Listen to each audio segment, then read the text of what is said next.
my dear students, I am Prerna, your home science mentor. I welcome you all my YouTube channel Home Science Junction. So student, आप सभी का मेरी आज की class में स्वागत है। जल्दी से मेरे साथ सेशन में जुड़ जाएंगे स्टूडेंट, सेशन को लाइक शेयर करेंगे और आज की क्लास में आप लोगों को मैं कराने वाली हूँ कुछ इंपॉर्टेंट क्वेश्चंस जो आप लोगों के लिए रहने वाले हैं आपके होम मैनेजमेंट के सेक्शन से। एंड होम मैनेजमेंट भी स्टूडेंट में आप लोगों को पर्टिकुलर जो क्वेश्चंस मैं कराने वाली हूँ वो क्वेश्चन आप लोगों के लिए रहेंगे स्टूडेंट आपके इंटीरियर डेकोरेशन प्लस स्टूडेंट आप लोगों के लिए elements of art and principal of design से। तो चलिए आज की क्लास को शुरू करते हैं और देखते हैं कि आज के क्वेश्चंस क्या रहने वाले हैं। तो सबसे पहले वीडियो को लाइक शेयर कर दीजिएगा स्टूडेंट एंड ज़्यादा से ज़्यादा आंसर देने की कोशिश कीजिएगा, मैक्सिमम पार्टिसिपेशन दिखाइएगा जिससे कि आप लोगों की प्रैक्टिस बहुत अच्छे से हो सके। चलिए स्टूडेंट, आज की क्लास का हम फटाफट से शुरू करते हैं और क्वेश्चंस देखना शुरू करेंगे कि आखिर क्वेश्चन हमने क्या रखे हैं। तो चलिए पहला क्वेश्चन ध्यान से देखते हैं स्टूडेंट। क्वेश्चन क्या दिया गया है, vacuum cleaner works on the principle of. आपको बताना है कि वैक्यूम क्लीनर किसके सिद्धांत पर कार्य करता है। क्वेश्चन अच्छे से देख लीजिए स्टूडेंट कि जो वैक्यूम क्लीनर होता है किसके सिद्धांत पर कार्य करता है। यानी कि आपको पता है कि कोई भी आपका इलेक्ट्रिक इक्विपमेंट क्यों ना हो, सबका अपना अपना एक प्रिंसिपल होता है और वो उसी के सिद्धांत पे कार्य करता है। सो आपको बताना है कि वैक्यूम क्लीनर किस सिद्धांत पे कार्य करता है। तो बताना शुरू करिएगा स्टूडेंट कि वो सक्सेशन इफेक्ट पे काम करता है, कूलिंग ऑन इवेपोरेशन पे करता है, कैपिलरी एक्शंस पे करता है या फिर प्रेशर इफेक्ट पे करता है। बताइए, सब लोग आंसर बताना शुरू करेंगे कि वैक्यूम क्लीनर आखिर किस प्रिंसिपल पे काम करता है। बताओ भाई जल्दी से कि वैक्यूम क्लीनर आखिर किस तरीके के सिद्धांत पे काम करता है। तो स्टूडेंट ध्यान से देख लीजिएगा, जो वैक्यूम क्लीनर का सिद्धांत होता है स्टूडेंट वो सक्सेशन का होता है। ठीक है ना, कौन सा होता है स्टूडेंट, सक्सेशन का होता है, यानी कि ये चूषण के सिद्धांत पे काम करता है। मान लीजिए स्टूडेंट आपका ये एक पिलो कवर है ना, इसके अंदर क्या है, एक पिलो है, एक तकिया है। तो अगर इसके अंदर धूल भर गई है तो वैक्यूम क्लीनर क्या करेगा, हवा के माध्यम से इसको खींचता है अंदर की तरफ और इसके सहारे सारी की सारी जो धूल है वो अंदर एकत्रित हो जाती है। ठीक है ना, सो वो इस सिद्धांत पे काम करता है। चलिए आइए नेक्स्ट क्वेश्चन ध्यान से देखते हैं। क्वेश्चन क्या दिया गया है स्टूडेंट, अच्छे से देख लीजिएगा। क्वेश्चन आपके सामने है, विच of the following house hold equipment is a time and energy saving device. आपको बताना है स्टूडेंट निम्नलिखित में से कौन सा घरेलू उपकरण समय तथा शक्ति की बचत करता है। क्वेश्चन को ध्यान से देख लीजिएगा, ऐसा कौन सा घरेलू उपकरण है स्टूडेंट जो कि समय और शक्ति की बचत करता है। ये आप लोगों का क्वेश्चन है, एक बार आंसर ध्यान से देख लीजिएगा और मुझे बताइएगा कि इनमें से कौन सी ऐसी चीज है स्टूडेंट जो कि समय और शक्ति की बचत के लिए इस्तेमाल की जाती है। बताइए जल्दी से, क्वेश्चन का आंसर यहाँ पे क्या बनेगा। समय की और शक्ति की बचत की बात चल रही है स्टूडेंट, कौन सा ऐसा इक्विपमेंट है, बताओ क्या होगा क्वेश्चन का सही आंसर। क्वेश्चन का सही आंसर बनेगा स्टूडेंट यहाँ पे प्रेशर कुकर, क्योंकि प्रेशर कुकर क्या करता है स्टूडेंट, आपकी एनर्जी को भी सेव करता है क्योंकि वो बहुत जल्दी फूड को कुक कर देता है और टाइम भी उसमें क्या लगता है, कम लगता है, क्योंकि टाइम कम लगता है इसी वजह से एनर्जी भी सेव हो जाती है ना। सो ये दोनों आपके क्या होते हैं, लगभग पैरेलल होते हैं। मैंने आपको बताया भी था दोनों एक सिक्के के दो पहलू हैं। अगर आप टाइम को सेव करेंगे तो एनर्जी सेव होगी, एनर्जी को सेव करेंगे तो टाइम भी खुद ब खुद सेव हो जाता है।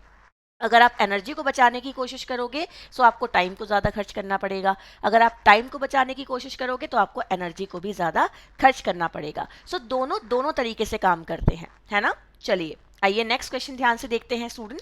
क्वेश्चन क्या दिया गया है अच्छे से समझेंगे।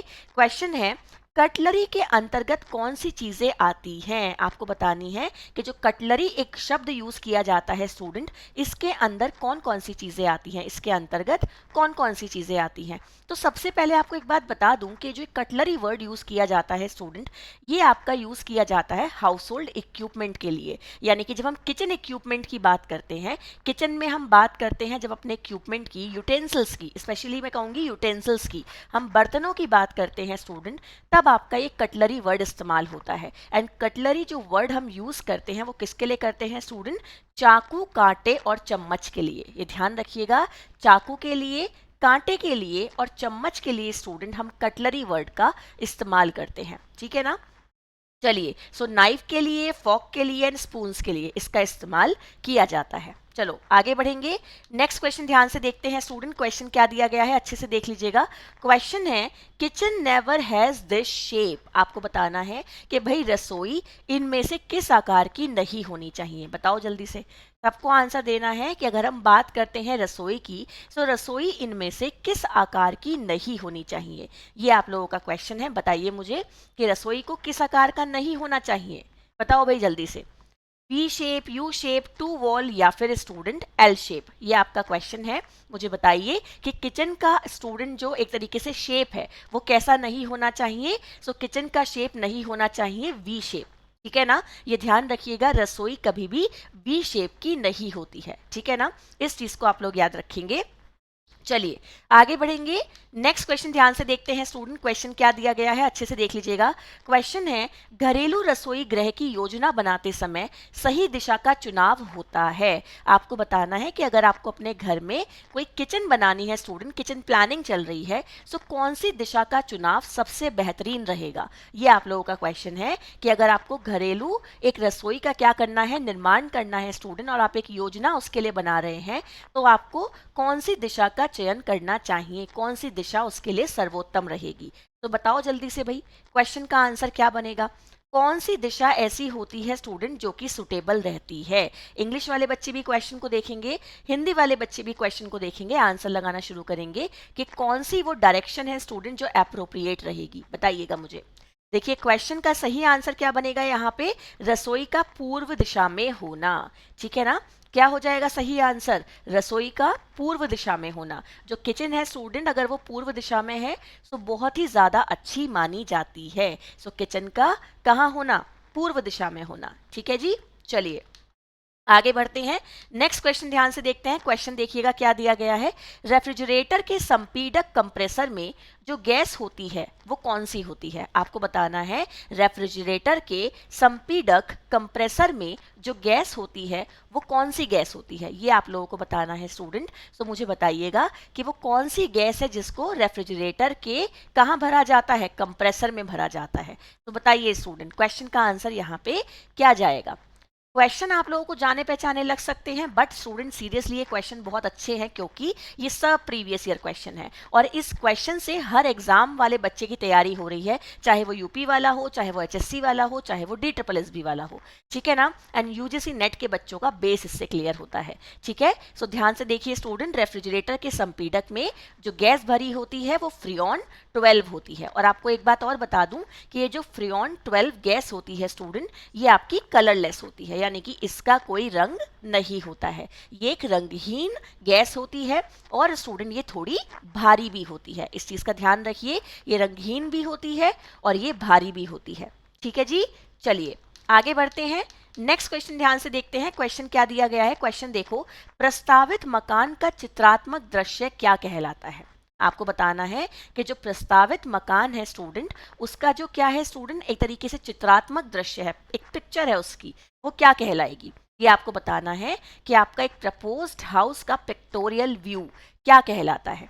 अब यहाँ पे स्टूडेंट देखो एक पॉइंट आ जाता है। वो पॉइंट क्या है कि जब भी हम किसी पिक्टोरियल व्यू की बात करते हैं तो उसमें लंबाई भी होती है, चौड़ाई भी होती है ना। सो लंबाई और चौड़ाई दोनों दिखाई देती है पिक्टोरियल में, और साथ ही साथ स्टूडेंट आपको थोड़ी सी क्या दिखती है, आप लंबाई चौड़ाई दोनों को पिक्चर की फॉर्म में देख पाते हो। प्लस आपको ये भी पता चल जाता है कि आपका जो फाइनल घर है वो बनने के बाद कैसा लगेगा, है ना। सो आपको क्या होगा यहाँ पे सही आंसर, सही आंसर जाएगा स्टूडेंट 3 डायमेंशनल। ठीक है ना, इसको ध्यान रखिएगा।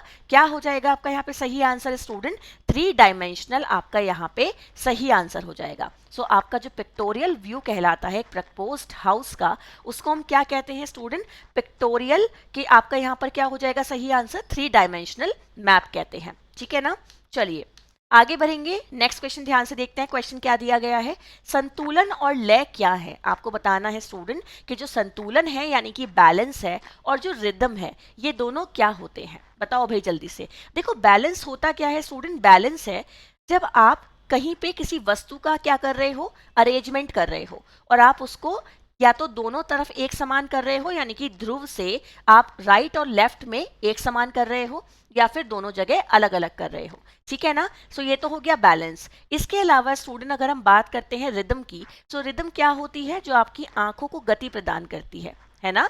जो रिदम होती है स्टूडेंट, वो आपकी आंखों को क्या करती है, गति प्रदान करती है, यानी कि वो आपकी आई मूवमेंट के लिए जरूरी होती है।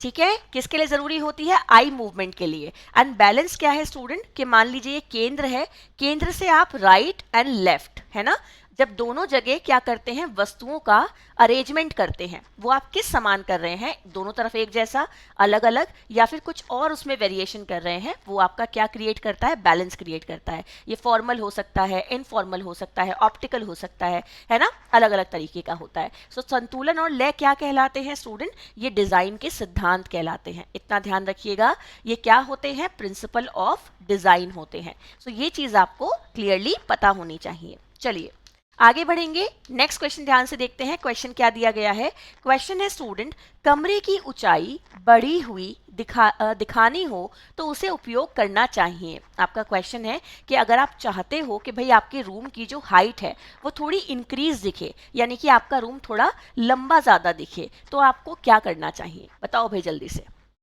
अगर आप चाहते हैं कि जो आपका रूम है वो लंबा दिखे स्टूडेंट, तो आपको क्या करना चाहिए, ये आपका क्वेश्चन है। एक बार अच्छे से देख लीजिएगा कि अगर आप चाहते हैं अपने रूम को लंबा दिखाना, तो आपको क्या करना चाहिए, ये आप लोगों का क्वेश्चन है। एंड स्टूडेंट ऐसे क्वेश्चन ना जो एप्लीकेशन बेस्ड होते हैं, होम आपके जो डेकोरेशन वाले सेक्शन से होते हैं, ये क्वेश्चन एग्जाम में जरूर पूछे जाते हैं। सो ये होम साइंस फ्रेंडली क्वेश्चंस होते हैं, जो हर होम साइंस के एग्जाम में आपको देखने के लिए मिलते हैं।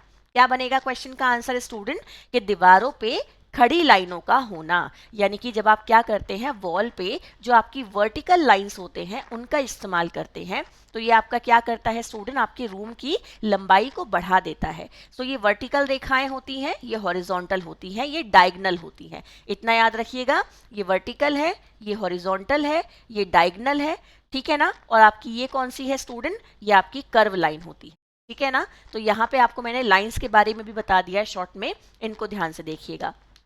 चलिए आगे बात करते हैं स्टूडेंट। क्वेश्चन दिया गया है, सैंड पेपर, कॉटन तथा फैब्रिक कला के किस बदलाव के उदाहरण होते हैं। आपको बताना है sand paper, cotton and fabric, ये कला के किसका उदाहरण है, किस बदलाव का उदाहरण है। तो यहाँ पे आपको बताना है। अब देखो यहाँ पे कला मेंशन किया गया है, कला से हमें बहुत कुछ आसानी मिलेगी उत्तर को समझने में। So sandpaper, cotton and fabric, अगर हम इन तीनों की बात करें, तो तीनों को पहचानने का तरीका क्या है स्टूडेंट, कि तीनों का टेक्सचर अलग अलग है। सैंड पेपर थोड़ा खुरदुरा है, कॉटन सॉफ्ट है, एंड फैब्रिक थोड़ा सा हार्श है। सो ये ध्यान रखिएगा कि आपका एक क्या है, थोड़ा रफ टेक्सचर में है, एक सॉफ्ट टेक्सचर में है, एक आपका थोड़ा सा हो सकता है स्मूथ हो सकता है कोई और टेक्सचर हो, डिपेंड्स कि फैब्रिक कैसा है ना। सो आपके तीनों क्या बताते हैं, टेक्सचर बताते हैं। और टेक्सचर क्या होता है स्टूडेंट, टेक्सचर की अगर हम बात करते हैं, सो ये होता है एलिमेंट ऑफ आर्ट, ठीक है ना। ये ध्यान रखिएगा कि कला का तत्व होता है टेक्सचर। चलो जी आगे ध्यान से देखते हैं स्टूडेंट। और एक बात और बता दूं कि टेक्सचर को हम लोग हिंदी में ना पोत के नाम से भी जानते हैं, ठीक है। पोत आपके कई सारे तरह के होते हैं, जैसे दानेदार है ना, रुएदार, आपका मान लीजिए स्टूडेंट रेतीला है ना, स्मूथ, रफ, ये सारे आपके होते हैं, ठीक है। कोर्सर, ऐसे वर्ड यूज किए जाते हैं।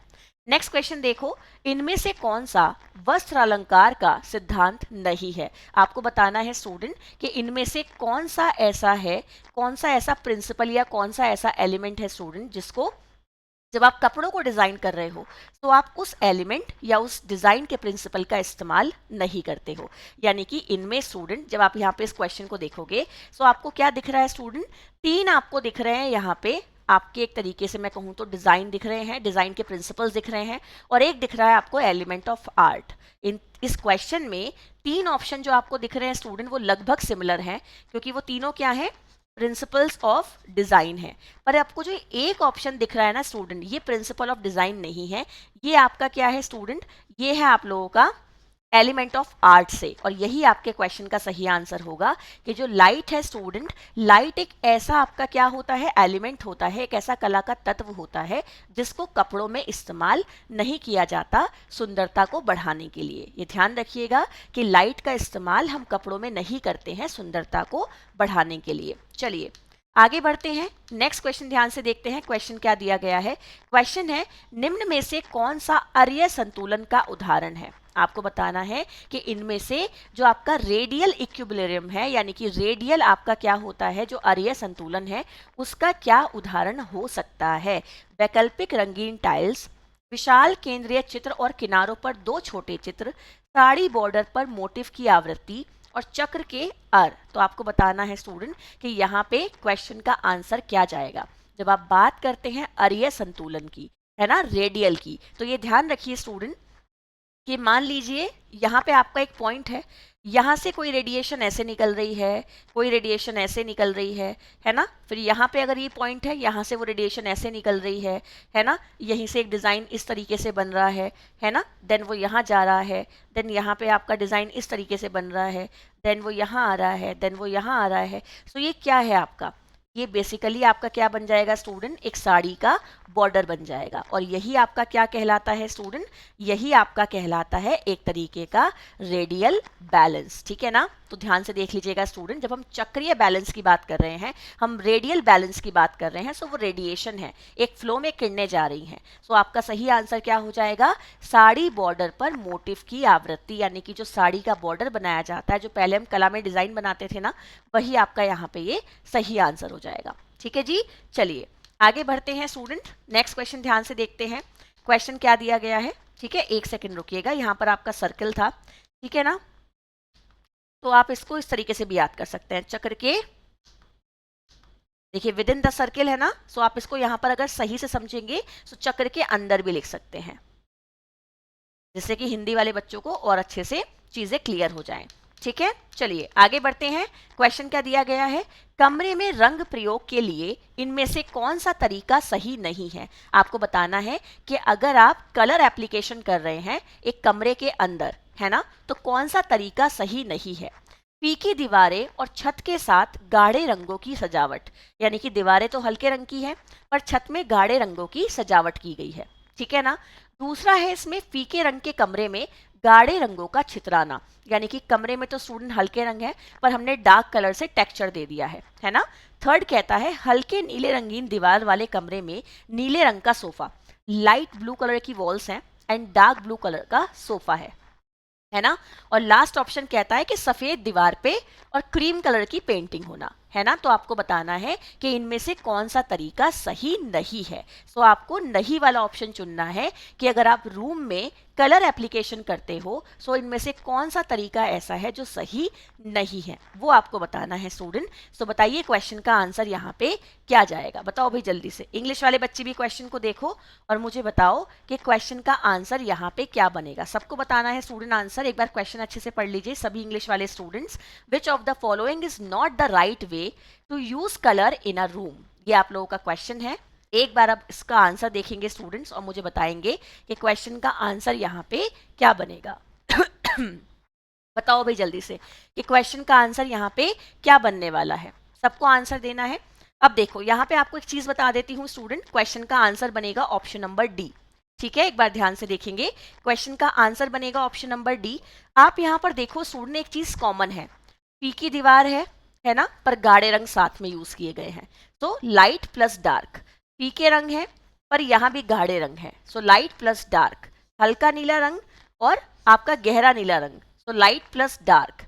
पर सफेद के साथ में सफेद, इसका मतलब लाइट प्लस लाइट। और यही आंसर आपका क्या हो जाएगा? सही आंसर हो जाएगा। यानी कि ये एक्चुअल में गलत तरीका है, कलर एप्लीकेशन ऐसे नहीं होती है ना। सो यही आपका क्या हो जाएगा स्टूडेंट? यहाँ पे सही आंसर हो जाएगा। ठीक है, चलिए आगे बढ़ते हैं। नेक्स्ट क्वेश्चन ध्यान से देखते हैं। बिजली के वाटर हीटर के प्रचालन का सिद्धांत क्या है? आपको बताना है कि बिजली के वाटर हीटर के प्रचालन का सिद्धांत क्या होता है। What is the principle of orientation या operation of electric water heater? अब देखो स्टूडेंट, यहाँ पे मैं आपको एक बात बता देती हूँ कि ये एक ऐसा क्वेश्चन है जिसका आंसर आपकी अच्छी अच्छी किताबों में गलत लिखा है। ठीक है, बट इस क्वेश्चन का आपको मैं सही आंसर बता देती हूँ। इस क्वेश्चन का सही आंसर बनेगा संवहन, यानी कि कन्वेक्शन। ध्यान से देख लीजिएगा, इस क्वेश्चन का सही आंसर बनेगा स्टूडेंट संवहन, यानी कि कन्वेक्शन। कन्वेक्शन का मतलब क्या है कि जो हीट प्रोड्यूस हो रही है वो एक स्थान से दूसरे स्थान पर ट्रांसफर हो रही है। ठीक है ना। इसका मतलब क्या है स्टूडेंट कि जो हीट प्रोड्यूस हो रही है वो एक स्थान से दूसरे स्थान पे ट्रांसफर हो रही है। सो कन्वेक्शन इसका यहाँ पे सही आंसर हो जाएगा। बहुत सारी किताबों में आपको इसका आंसर क्या देखने के लिए मिलता है, प्रेरण देखने के लिए मिलता है, बट ये आंसर नहीं होगा। ठीक है ना। चलिए आगे बढ़ते हैं, नेक्स्ट क्वेश्चन देखते हैं क्या दिया गया है भाई। क्वेश्चन है, आजकल रेफ्रिजरेटर में निम्न अवरोधी पदार्थ लगाया जाता है। आपको बताना है कि इनमें से रेफ्रिजरेटर में यूज होने वाला पदार्थ कौन सा है। बता दो भाई जल्दी से, ऐसा कौन सा पदार्थ है जो कि रेफ्रिजरेटर में इस्तेमाल किया जाता है। बताइए student, fibre glass, asbestos sheet, mica and polyurethane foam. बताओ क्या इस्तेमाल किया जाता है, जल्दी से बताएंगे सभी लोग कमेंट सेक्शन में लिख के कि आजकल स्टूडेंट रेफ्रिजरेटर में जो पदार्थ इस्तेमाल किया जाता है इनमें से वो पदार्थ आखिर कौन सा होता है। ये आप लोगों का क्वेश्चन है, मुझे बताइए कि वो पदार्थ कौन सा है। बताओ भाई जल्दी से, ऐसा कौन सा पदार्थ है जो रेफ्रिजरेटर में आजकल हम इस्तेमाल करते हैं। क्या बनेगा क्वेश्चन का सही आंसर। क्वेश्चन का सही आंसर बनेगा स्टूडेंट पॉलीयूरेथेन फोम। अच्छा, आपको इसके बारे में एक खासियत बता देती हूँ। ये जो फोम होती है ना, इसकी सबसे अच्छी बात ये है कि ये टॉक्सिक नहीं होती, यानी कि ये नुकसान नहीं पहुंचाती है। ठीक है ना, हानिकारक नहीं होती है, इसके अंदर कोई विषैला पदार्थ नहीं होता है। ये काफ़ी लाइट होती है, काफ़ी ड्यूरेबल भी होती है, यानी कि हल्की होती है, टिकाऊ होती है, और ये इलेक्ट्रिक अप्लायंसेस में जहाँ पे लगाई जाती है स्टूडेंट, ये उन्हें सपोर्ट देती है। ठीक है ना, इस चीज़ को याद रखिएगा। चलिए आगे बढ़ेंगे, नेक्स्ट क्वेश्चन देखते हैं। क्वेश्चन क्या दिया गया है स्टूडेंट। क्वेश्चन है, किसी बिजली के उपकरण में थर्मोस्टेटिक का कार्य क्या होता है। बताओ भाई जल्दी से। जो किसी बिजली का उपकरण है स्टूडेंट, उसमें थर्मोस्टेटिक का कार्य क्या होता है। ये आप लोगों का क्वेश्चन है कि जो आपका क्या होता है, थर्मोस्टेटिक होता है इलेक्ट्रिक अप्लायंसेस में, उसका मेन इंपॉर्टेंट काम क्या होता है। ठीक है ना, आंच को दूसरे स्थान पर स्थानांतरित करना, आंच को मनचाहे तापमान पर बनाए रखना, थर्मल कंडक्शन और आंच के बहाव को रखना। बताइए थर्मोस्टैटिक जो होता है स्टूडेंट, उसका मेन इंपॉर्टेंट काम क्या होता है। ये आप लोगों को बताना है कि किसी बिजली के उपकरण में जो थर्मोस्टेट है स्टूडेंट, उसका काम क्या होता है। बताओ भाई जल्दी से, सब आंसर देंगे कि किसी बिजली के इक्विपमेंट में थर्मोस्टेट का काम क्या है स्टूडेंट। क्वेश्चन का सही आंसर बनेगा आंच को मनचाहे तापमान पर बनाए रखना। ठीक है ना, जो टेम्परेचर है उसको हम क्या कर सकते हैं, मेंटेन कर सकते हैं, जिस पे हम चाहते हैं, जो डिज़ायर हमारी है, जिस पे हम चाहते हैं कि टेम्परेचर मेंटेन रहे, उस पे उसको क्या कर सकते हैं स्टूडेंट, मेंटेन रख सकते हैं। ठीक है ना। चलिए आगे बढ़ेंगे स्टूडेंट, नेक्स्ट क्वेश्चन ध्यान से देखते हैं कि क्वेश्चन क्या रहने वाला है। क्वेश्चन देखिए अच्छे से। क्वेश्चन है, दक्ष प्रचालन क्रिया के लिए रसोई की कार्य सतह की अनुशंसित ऊंचाई क्या होनी चाहिए। आपको बताना है कि अगर आप किसी काम को बहुत ही एफिशिएंट मैनर में करना चाहते हो, किसी किचन ऑपरेशन को बहुत ही एफिशिएंट मैनर में करना चाहते हो, तो आपके जो किचन में अगर हम बात करते हैं, आपके जो काम करने का तरीका है वो क्या होना चाहिए। 4 इंच कोहनी से नीचे होने चाहिए आपके, जो क्या होने चाहिए स्टूडेंट, आप जो काम कर रहे हो आपका 4 इंच कोहनी से नीचे की तरफ आप हाथ करेंगे, या 5 इंच कोहनी के स्तर से नीचे करेंगे, या 3 इंच कोहनी के स्तर से नीचे करेंगे, या फिर 6 इंच कोहनी के स्तर से नीचे करेंगे। आपको किसी किचन ऑपरेशन को एक इफेक्टिव मैनर में करना है, सो हाथों की पोजीशन क्या होगी। बताओ भाई जल्दी से, क्या होगा यहाँ पे क्वेश्चन का सही आंसर। दक्ष प्रचालन के लिए यहाँ पे बात चल रही है स्टूडेंट, क्वेश्चन का सही आंसर बन जाएगा 3 इंच कोहनी के स्तर से नीचे। ठीक है जी, क्वेश्चन का आंसर देख लीजिए एक बार, 3 इंच कोहनी के स्तर से नीचे, ये आप लोगों का यहाँ पे सही आंसर हो जाएगा। ठीक है जी, चलिए आगे बढ़ते हैं, क्वेश्चन नेक्स्ट देखते हैं क्या दिया गया है आपका स्टूडेंट। क्वेश्चन है, 2 काउंटर रसोई घर को इनमें से किस नाम से भी जाना जाता है। बताओ भाई, जो आपकी 2 वॉल किचन होती है, या 2 काउंटर किचन होती है, या 2 वॉल किचन होती है, कुछ भी कह सकते हो, इसको 2 वॉल किचन भी कहा जाता है ना।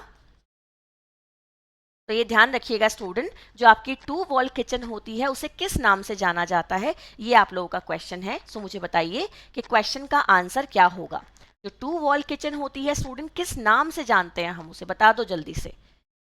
बताओ भाई, जो 2 वॉल किचन होती है स्टूडेंट, उसे हम पुल्समैन किचन के नाम से भी जानते हैं। ठीक है ना, ये ध्यान रखिएगा, किस नाम से जाना जाता है स्टूडेंट, इसको पुल्समैन किचन के नाम से जाना जाता है। चलिए आगे बढ़ेंगे, नेक्स्ट क्वेश्चन ध्यान से देखते हैं। क्वेश्चन क्या दिया गया है, क्वेश्चन अच्छे से देखो। रसोई घर में आग की दुर्घटनाओं को रोकने के लिए व्यक्ति को क्या करना चाहिए?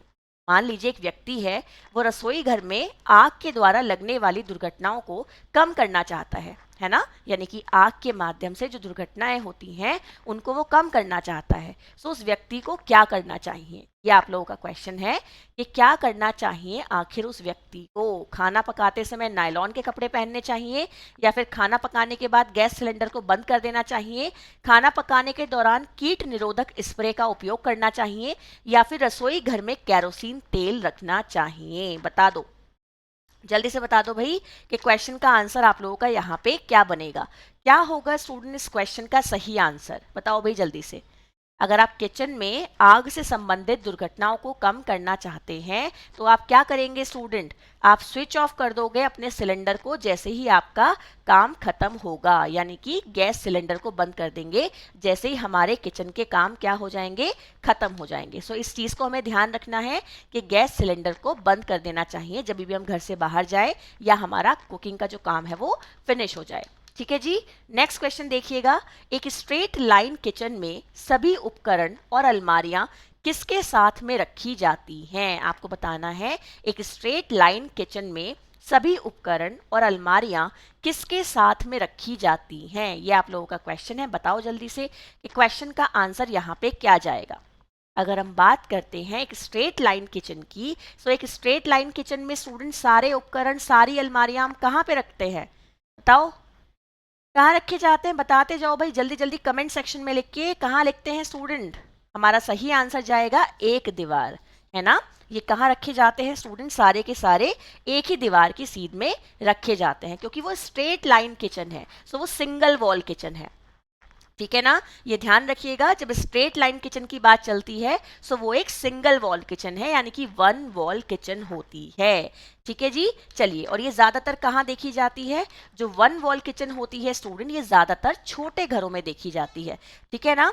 नेक्स्ट क्वेश्चन देखिए, बड़े क्षेत्रों के लिए उपयुक्त रसोई घर कौन सा होता है? आपको बताना है कि अगर हम बात कर रहे हैं बड़े घर की, तो बड़े घर के लिए स्टूडेंट कौन सा किचन का टाइप सबसे ज़्यादा सुटेबल रहता है कि भाई ये वाली शेप की किचन बनवा लो जो कि बड़े स्पेस के लिए काफ़ी अच्छी रहती है। सो बताइए स्टूडेंट, अगर हमें एक बड़े स्पेस के लिए किचन डिज़ाइन करनी है सो कौन से शेप की किचन हमारे लिए सबसे ज़्यादा अप्रोप्रिएट होगी? बताओ जल्दी से बता दो कि क्वेश्चन का आंसर यहाँ पे क्या बनेगा। कौन सी ऐसी किचन है स्टूडेंट जो ज़्यादा स्पेस वाले घरों के लिए अच्छी रहती है? क्वेश्चन का आंसर क्या बनेगा? L shape kitchen. ध्यान से देख लीजिए स्टूडेंट, क्वेश्चन का सही आंसर क्या बन जाएगा? एल शेप किचन आपका यहाँ पे सही आंसर हो जाएगा। जो एल शेप किचन होती है स्टूडेंट, वो बड़े घरों के लिए उपयोगी रहती है। ठीक है जी, चलिए आगे नेक्स्ट क्वेश्चन ध्यान से देखते हैं। क्वेश्चन ध्यान से देखते हैं। क्वेश्चन है, एक रसोई घर में असमृत काउंटर जो सभी ओर से प्रवेश की अनुमति देता है उसे क्या कहा जाता है? ठीक है ना। सो आपको बताना है कि एक ऐसी किचन है जिसमें बीच में काउंटर है और वो रोटेबल है, यानी कि वो आसानी से घूम सकता है ना, वो आसानी से रोटेट कर सकता है, आपको चारों तरफ से काम करने की अनुमति दे रहा है ना। वो आपकी कौन सी किचन होती है? एंड ये ध्यान रखिएगा, ये इलेक्ट्रिक बेस्ड होती है, यानी कि इसमें जो विद्युतीय उपकरण है वो लगाए जाते हैं स्टूडेंट्स, और ये हर तरफ से काम करने का फ्रीडम एक पर्सन को देता है। सो ऑब्वियस सी बात है, जब इतनी फैसिलिटी दे रहा है तो काफ़ी कॉस्टली होगी, है ना। इसको बनाने में काफी धन खर्च होगा। क्या होगा क्वेश्चन का आंसर स्टूडेंट? यहाँ पे ध्यान से देख लीजिएगा, आइलैंड रसोई। ठीक है जी, क्वेश्चन का सही आंसर क्या बनेगा यहाँ पे स्टूडेंट? आइलैंड किचन आप लोगों का यहाँ पर सही आंसर हो जाएगा। क्वेश्चन को अच्छे से देख लीजिए एक बार, क्वेश्चन का सही आंसर बनेगा आइलैंड किचन। ठीक है ना, और इस रसोई में काफी खर्चा होता है इसे बनवाने में। चलिए नेक्स्ट क्वेश्चन ध्यान से देखते हैं स्टूडेंट। क्वेश्चन क्या दिया गया है? क्वेश्चन है, एक रसोई घर में कार्य त्रिकोण किसके बीच संचरण की रेखा दर्शाता है? आपको बताना है एक किचन में जो वर्क ट्रायंगल बनता है वो किसके बीच में बनता है। क्वेश्चन एक बार मैंने पहले भी कराया है, बट बहुत इंपॉर्टेंट क्वेश्चन है। ठीक है ना, एक रसोई में जो कार्य त्रिकोण बनता है वो किसके बीच में बनता है, ये आप लोगों का क्वेश्चन है। सो देखो, इसे आपको मैं समझा देती हूँ कि आपका ये क्वेश्चन का आंसर कैसे बनेगा। ठीक है ना, ध्यान से देख लीजिए स्टूडेंट, एक बार क्वेश्चन को इंग्लिश में भी देख लीजिए। मान लीजिए आपकी किचन है, यहाँ पे क्या है स्टूडेंट, यहाँ पे है आप लोगों का रेफ्रिजरेटर, यहाँ पे मान लीजिए आपकी है सिंक, एंड यहाँ पे है आपका स्टूडेंट मान लीजिए स्टोव, है ना। तो इस तरीके से आपका क्या बनता है, वर्किंग ट्राइंगल बनता है। ठीक है जी, क्या बनेगा, इस तरीके से आपका वर्किंग ट्राइंगल बनता है। ठीक है ना, सो आप इसे इस तरीके से रिलेट कर सकते हैं। सो ये त्रिकोण जो बनता है ये किसके बीच में बनता है स्टूडेंट, ये त्रिकोण बनता है आपके रेफ्रिजरेटर, सिंक और कुकिंग सरफेस में, है ना। सो सिंक, स्टोरेज एंड मिक्सर, ये आपका आंसर नहीं होगा। आपका रेंज, स्टोरेज एंड मिक्सर, ये आंसर नहीं होगा। रेफ्रिजरेटर, मिक्सर एंड रेंज, ये भी आंसर नहीं होगा। आंसर क्या बन जाएगा, आंसर बन जाएगा स्टूडेंट यहाँ पे आप लोगों का refrigerator, sink and cooking surface. ठीक है ना। चलिए नेक्स्ट क्वेश्चन ध्यान से देखते हैं। क्वेश्चन क्या दिया गया है स्टूडेंट, क्वेश्चन है इनमें से वो कौन सी गंध रहित प्रशीतक है जो कि मनुष्यों के लिए विषाक्त नहीं है और घरेलू रसोई घरों में मानक उपकरण बन गया है। आपको उस गैस का नाम बताना है स्टूडेंट जो कि एक गंध रहित गैस है आपकी, है ना, जिसमें कोई रंग नहीं होता, कोई गंध नहीं होती, है ना, और एक ऐसी गैस है जिसमें कोई विषाक्त आपका पदार्थ नहीं होता। आपके ह्यूमन के यूज के पर्पज से वो ठीक है स्टूडेंट, और ज्यादातर रसोई घर के उपकरणों में इस्तेमाल की जाती है। आखिर वो गैस आप लोगों की कौन सी है, ये आपको बताना है। सो बताइए जल्दी से, क्वेश्चन का आंसर क्या बनेगा। वो कौन सी गैस है स्टूडेंट जिसके अंदर ये सारी क्वालिटीज आपको देखने के लिए मिल रही हैं। क्या होगा सही आंसर, फ्रियोन गैस। ठीक है ना, एक बार ध्यान से देख लीजिएगा, क्वेश्चन का सही आंसर क्या बन जाएगा स्टूडेंट, फ्रियोन गैस आप लोगों का यहाँ पे सही आंसर हो जाएगा। चलो जी आगे बढ़ते हैं, नेक्स्ट क्वेश्चन देखते हैं। क्वेश्चन क्या दिया गया है स्टूडेंट, एक एल आकार का कैबिनेट व्यवस्था उपयुक्त होती है। जो एल शेप किचन होती है स्टूडेंट वो किसके लिए यूजफुल होती है, ये आपका क्वेश्चन है। बताइए मुझे जल्दी से कि जो एल शेप किचन होती है स्टूडेंट वो किसके लिए यूजफुल मानी जाती है, ये आपका क्वेश्चन है। केवल छोटी रसोई के लिए, केवल बड़ी रसोई के लिए, ना तो बड़ी ना तो छोटी रसोई के लिए, छोटी और बड़ी दोनों रसोइयों के लिए। सो बताइए क्वेश्चन का आंसर यहाँ पे क्या जाएगा। जो एल शेप किचन होती है स्टूडेंट, जो एल शेप कैबिनेट होती है वो किसके लिए यूजफुल होती है। क्वेश्चन मैंने जस्ट अभी पहले भी कराया है यही, और आपको दूसरी तरीके से अब यहाँ पर डाला है क्वेश्चन को। आपको आंसर करना है कि क्वेश्चन का आंसर यहाँ पे क्या बनेगा, बताओ। देखो क्वेश्चन का सही आंसर क्या हो जाएगा कि ये बड़ी रसोइयों के लिए स्टूडेंट क्या मानी जाती है, उपयुक्त मानी जाती है। जो लार्ज किचन्स होती है ना उनके लिए क्या मानी जाती है स्टूडेंट, यूजफुल मानी जाती है। ठीक है जी, चलिए आगे नेक्स्ट क्वेश्चन ध्यान से देखते हैं। क्वेश्चन क्या दिया गया है स्टूडेंट, किसी भवन में स्टील बीम भूकंप रोधी ढांचा बनाने की प्रक्रिया क्या कहलाती है। आपको बताना है स्टूडेंट कि किसी भवन में जो स्टील बीम भूकंप रोधी ढांचा बनाया जाता है उसको हम किस नाम से जानते हैं, बताइएगा। हम किसी भवन को बनाते हैं स्टूडेंट, नीचे बीम डालते हैं, बीम स्टील का होता है, कुछ लोग लोहे का डलवाते हैं, है ना, जो कि भूकंप के समय बिल्डिंग को बचाता है भूकंप में गिरने से, एक मजबूती उसे देता है ना, एक उसका जाल है जो उसे मजबूती देता है। आपको बताना है कि ये जो ढांचा है स्टूडेंट ये आपकी पूरी फिटिंग क्या कहलाती है। ये आपका क्वेश्चन है कि जो हम भवन के निर्माण के समय स्टील का पूरा बीम डालते हैं स्टूडेंट, जिसमें हम पूरी बिल्डिंग को ऊपर खड़ा करते हैं, जो भूकंप के क्या करती है, बचाने का काम करती है भूकंप से, है ना। सो क्या हो जाएगा सही आंसर, रेट्रोफिटिंग। ध्यान से देख लीजिएगा, इसको किस नाम से जाना जाता है स्टूडेंट, रेट्रोफिटिंग के नाम से जाना जाता है। चलिए आगे बढ़ेंगे, नेक्स्ट क्वेश्चन देखते हैं। क्वेश्चन क्या है, नॉन स्टिक बर्तनों में टेफ्लॉन कोटिंग किसकी होती है। आपको बताना है कि जो नॉन स्टिक बर्तन होते हैं स्टूडेंट इनमें टेफ्लॉन कोटिंग जो की जाती है वो किस चीज की जाती है। अब देखो यहाँ पे एक बात आपको और बता देती हूँ कि जो टेफ्लॉन कोटिंग है ना, लोग कहते हैं कि ये बहुत ज्यादा हार्मफुल होती है, बट एक्चुअल में स्टूडेंट ये उतनी भी हार्मफुल नहीं होती।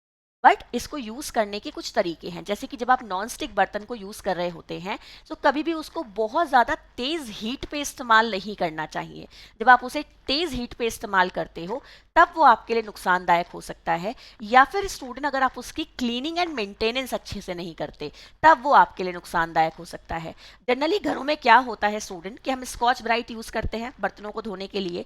तो दो तरीके के आपके साफ करने वाले होते हैं, एक होता है ग्रीन वाला, एक होता है जो लोहे टाइप का होता है, सिल्वर जैसा, है ना। सो जब आप ऐसे नॉन स्टिक बर्तन को क्लीन कर रहे होते हो, आपको पता है कि उस पर टेफ्लॉन कोटिंग है, तो आपको उसे कभी भी किसी शार्प ऑब्जेक्ट से साफ नहीं करना चाहिए।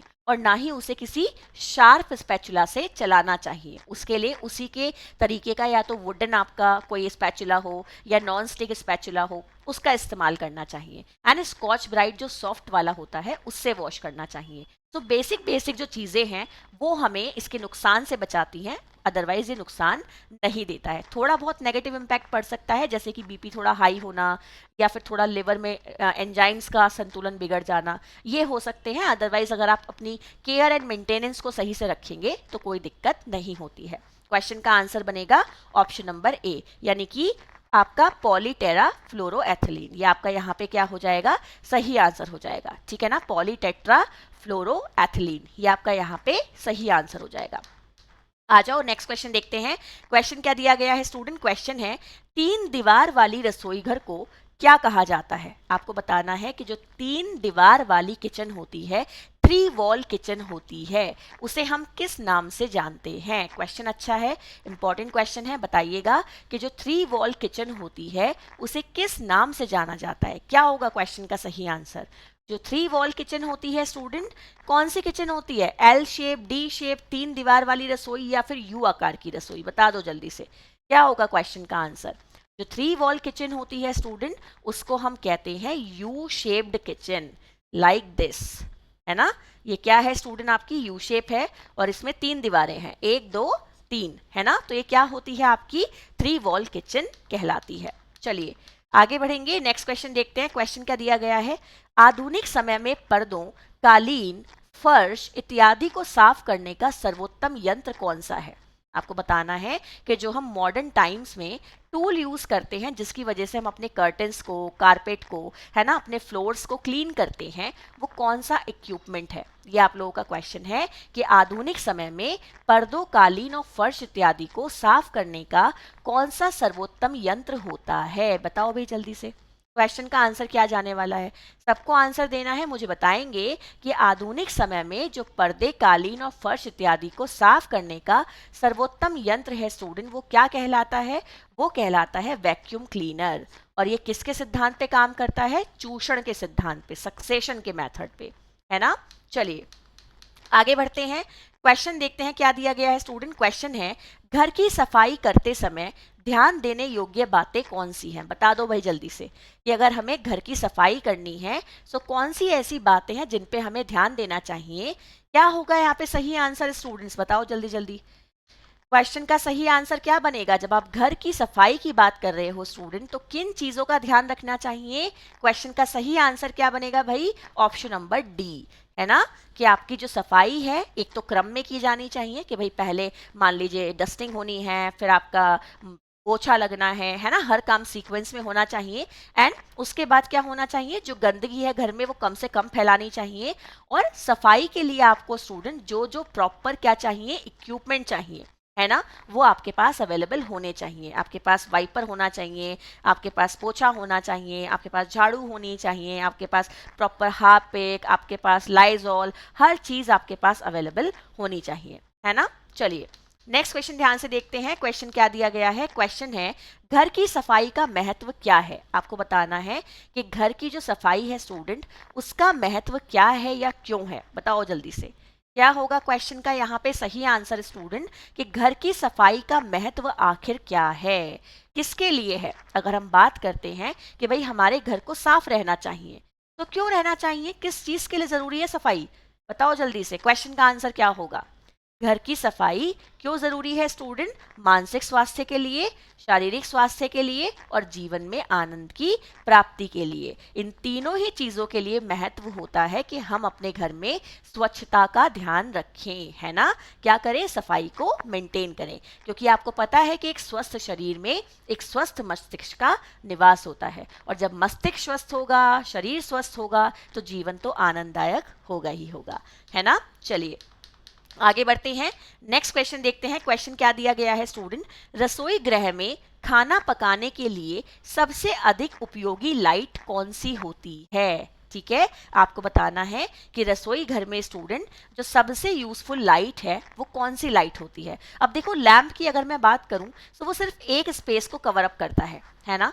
बल्ब की अगर आप देखेंगे तो रोशनी येलोइश होती है, है ना। बट किचन एक ऐसी जगह है जहाँ पे हम कुकिंग कर रहे हैं, जहाँ पे हमें हर चीज़ बिल्कुल क्रिस्टल क्लियर दिखनी चाहिए और जो लाइट है वो इवनली स्प्रेड होनी चाहिए, हर जगह समान दिखनी चाहिए, चारों डायरेक्शन में समान आपका प्रकाश होना चाहिए। सो क्या हो जाएगा क्वेश्चन का सही आंसर, बताओ जल्दी से, सबको आंसर देना है। क्वेश्चन का सही आंसर क्या बनेगा स्टूडेंट, ट्यूबलाइट। ये ध्यान रखिएगा, किचन के लिए सबसे यूजफुल जो मानी जाती है वो क्या होती है स्टूडेंट, ट्यूबलाइट होती है।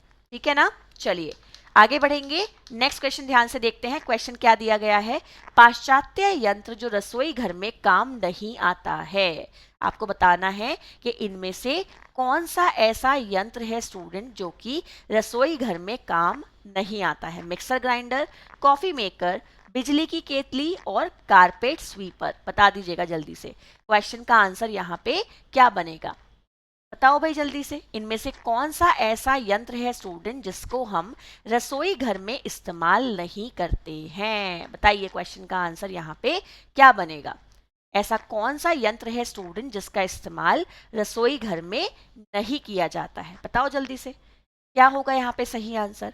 क्वेश्चन का सही आंसर बनेगा स्टूडेंट कारपेट स्वीपर, क्योंकि इसका इस्तेमाल कहाँ किया जाता है, ड्राइंग रूम में किया जाता है बिछाने के लिए, है ना। कारपेट का यूज हम कहाँ पे करते हैं, ड्राइंग रूम में करते हैं बिछाने के लिए। सो ये वो आपका क्या है, इक्विपमेंट है जिसका इस्तेमाल किचन में नहीं किया जाता। एक्चुअल में तो ये कोई इक्विपमेंट नहीं है, बट ऑप्शन में मेंशन है, सो हम इसी को ही एलिमिनेट करेंगे। ठीक है ना, चलिए आगे नेक्स्ट क्वेश्चन ध्यान से देखते हैं। क्वेश्चन क्या दिया गया है student, microwave oven, pressure cooker, vacuum cleaner कार्य सरलीकरण के कौन से सामान हैं, बता दो जल्दी से, बता दो कि microwave oven, pressure cooker, vacuum cleaner ये आखिर कार्य सरलीकरण के किस तरीके के सामान होते हैं। पुराने, नए, क्रांतिकारी, गृहिणी को पीटने का सामान, बताओ, ऐसी ऐसी बातें करते हैं एंड कुछ भी नहीं। तो बताइए क्वेश्चन का आंसर यहाँ पे क्या जाएगा, सबको आंसर देना है स्टूडेंट कि क्वेश्चन का आंसर यहाँ पे क्या बनेगा, बता दो भाई जल्दी से, क्या होगा यहाँ पे क्वेश्चन का आंसर, बता दो जल्दी से कि microwave oven, pressure cooker, vacuum cleaner, to simplify work क्या किस तरीके के आपके सामान होते हैं, बताइएगा। ये क्या होते हैं स्टूडेंट, ये नए क्रांतिकारी सामान होते हैं। ठीक है ना, ध्यान रखिएगा, ये कैसे सामान होते हैं स्टूडेंट, ये नए क्रांतिकारी सामान होते हैं जो कि आपके टाइम प्लस आपकी एनर्जी को सेव करते हैं और आपके काम को और ज़्यादा एफिशिएंट मैनर में करने में आपकी मदद करते हैं। ठीक है, क्वेश्चन देखिएगा, किसी उपकरण में तैयार खाद्य पदार्थों को वायुमंडल, है ना, वायुमंडल के ताप से कम ताप पर खराब होने से बचाया जा सकता है।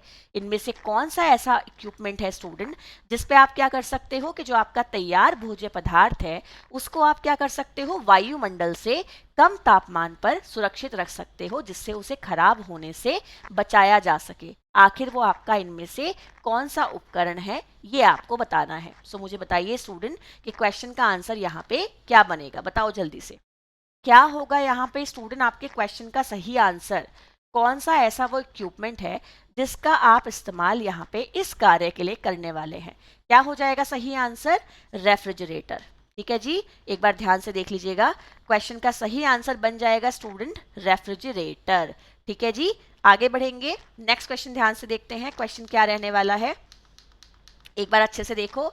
चलो क्वेश्चन ये रहा, निम्न में से कौन पार्ट रेफ्रिजरेटर के ताप को नियंत्रित करता है। आपको बताना है स्टूडेंट कि इनमें से कौन सा वो पार्ट है जो कि रेफ्रिजरेटर के ताप को नियंत्रित करने का काम करता है। सो देखो, जो भी चीज़ स्टूडेंट क्या करती है, टेम्परेचर को कंट्रोल करती है, वो इलेक्ट्रोमैग्नेटिक थ्रू करती है। ठीक है ना, ये ध्यान रखिएगा, जो इलेक्ट्रोमैग्नेटिक रेडिएशन होती है आपकी, उनके थ्रू ही क्या किया जाता है, टेम्परेचर को रेगुलेट किया जाता है।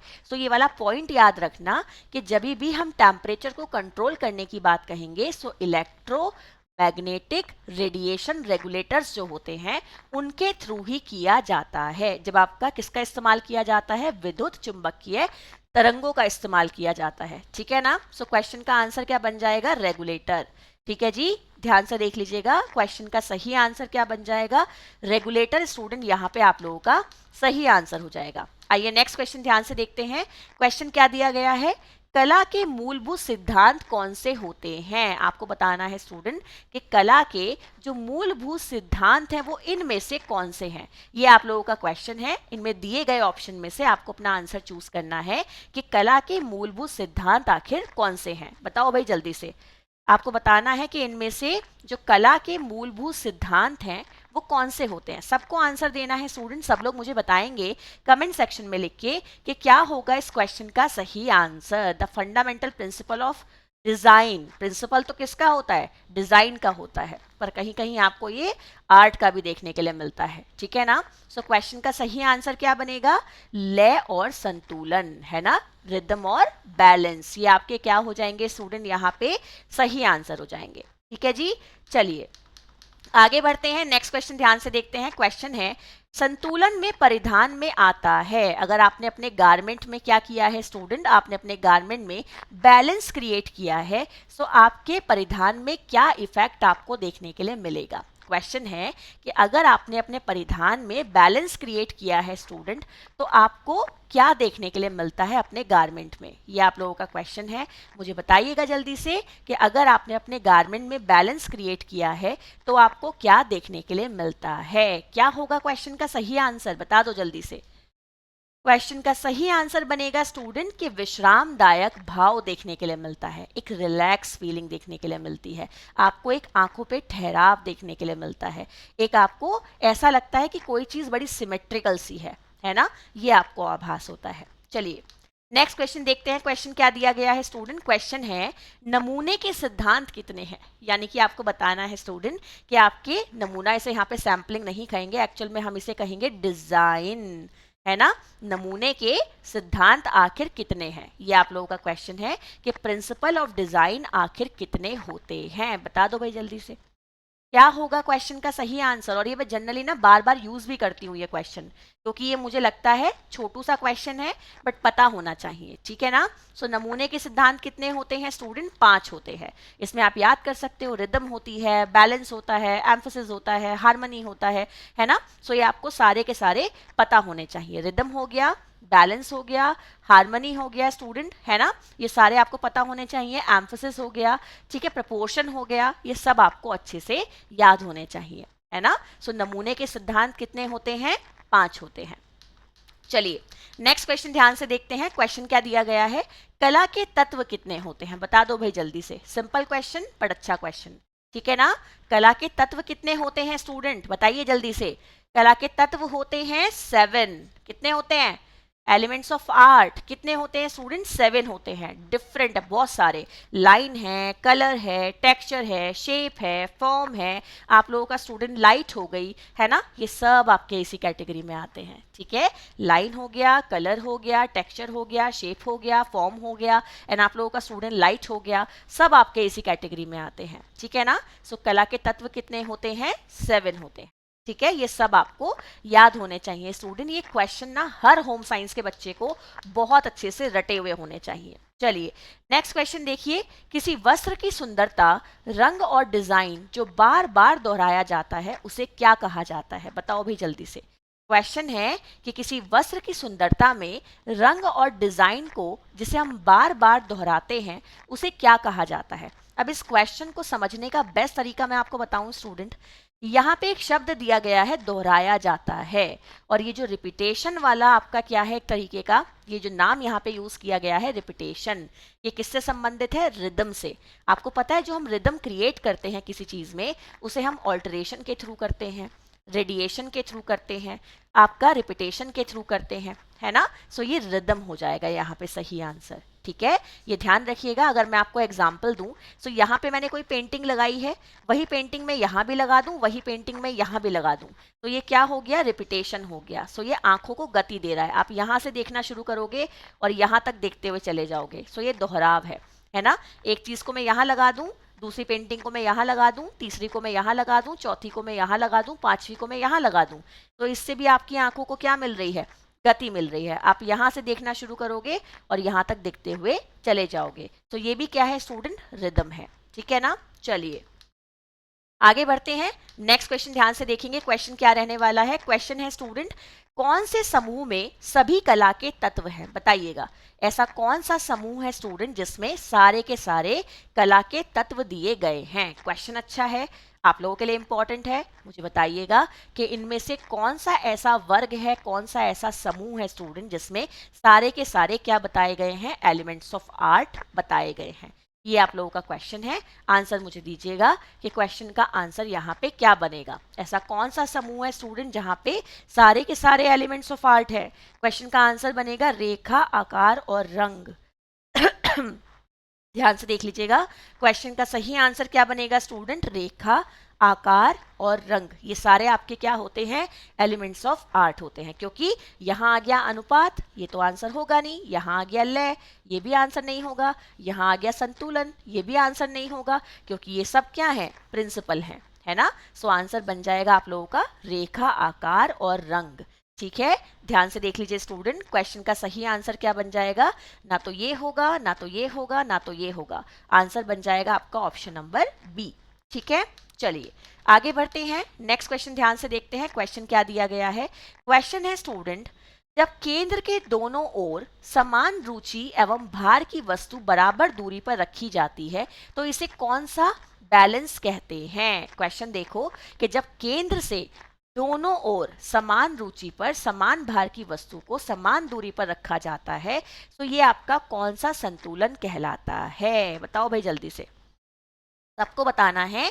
मान लीजिए केंद्र है, अब इससे इतनी दूरी पे इधर मैंने एक वस्तु रख दी, इतनी दूरी पे मैंने इधर एक वस्तु रख दी। एक फ्लावर पॉट मैंने रखा है जो यहाँ पे भी रखा है और यहाँ पे भी रखा है। Equal distance, equal shape, equal weight, क्या होगा ये? क्वेश्चन का आंसर बनेगा फॉर्मल बैलेंस। ठीक है जी, क्वेश्चन का आंसर क्या बन जाएगा यहाँ पे? फॉर्मल बैलेंस आप लोगों का यहाँ पे स्टूडेंट सही आंसर बन जाएगा। इसका मतलब क्या हुआ? औपचारिक संतुलन। चलिए आगे बढ़ते हैं, नेक्स्ट क्वेश्चन देखते हैं। क्वेश्चन क्या दिया गया है स्टूडेंट? क्वेश्चन है, एक दिशा जो मकान के अगले हिस्से के निर्माण के लिए ठीक नहीं होती है। आपको बताना है कि वो कौन सी डायरेक्शन है कि भाई अगर हमें घर बनाना है तो घर का जो फ्रंट है वो उस डायरेक्शन में नहीं होना चाहिए। ये आप लोगों का क्वेश्चन है स्टूडेंट्स। तो मुझे बताइएगा कि क्वेश्चन का आंसर यहाँ पे क्या बनेगा? एक ऐसी दिशा जो मकान के अगले हिस्से के निर्माण के लिए ठीक नहीं होती है स्टूडेंट, वो कौन सी डायरेक्शन मानी जाती है? जनरली आपने अपने घर पे भी सुना होगा कि भाई हम क्या कहते हैं, मकान होना चाहिए पूरब सामना या पश्चिम सामना, है ना। उत्तर भी चल जाता है, बट जो नहीं चलता है वो होता है दक्षिण सामना, है ना, कि मकान को दक्षिण दिशा की तरफ मुंह करा हुआ नहीं होना चाहिए। ठीक है जी, चलिए आगे बढ़ते हैं। नेक्स्ट क्वेश्चन ध्यान से देखते हैं स्टूडेंट, और ये रहा आपका आज का होमवर्क क्वेश्चन।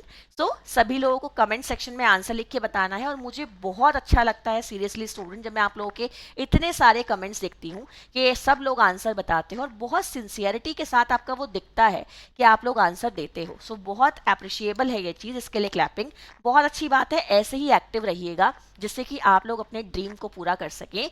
तो क्वेश्चन है, यदि आकार, रंग और रेखाएं बार बार प्रयुक्त होती हैं तो उसमें कला के किस अंश का प्रयोग होता है?